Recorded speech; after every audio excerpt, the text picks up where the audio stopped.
দেখো এখন বাজে রাত 8:30। আজকে বিকেল 5টা থেকে শুরু করেছিলাম ভিডিও করা, এইমাত্র শেষ হলো।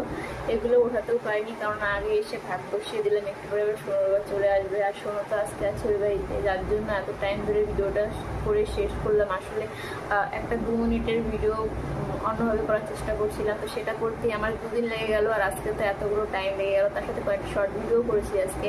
আর সত্যি কথা বলতে এত টাইম আমি দাঁড়িয়ে দাঁড়িয়ে ভিডিও করেছি বলে কোমর আর দিচ্ছে না, মনে হচ্ছে মানে ভেঙে পড়ে যাবো এখন। কিন্তু কী করা যাবে বলে, একার সংসারে ভাত তো বসিয়ে দিতেই হবে। হয়তো অন্য কেউ থাকলে সংসারে, তাহলে হয়তো এই জিনিসটা বুঝতো আর ভাতটা বসিয়ে দিত। তো সত্যি একার সংসারে অনেক জ্বালা। অন্য কিছু একটা করবো ভাবলেও সেটা সহজে করে ওঠা যায় না, পরে পরে করলেও হয় না। যেটা এখনকার সেটা এখন না করলে আর পরে হতে চায় না। তাই সব দিক মিলিয়ে এখন ওই ভিডিওটা শেষ করলাম, তারপরে ভাত বসিয়েছি আর এখন বসে আছি।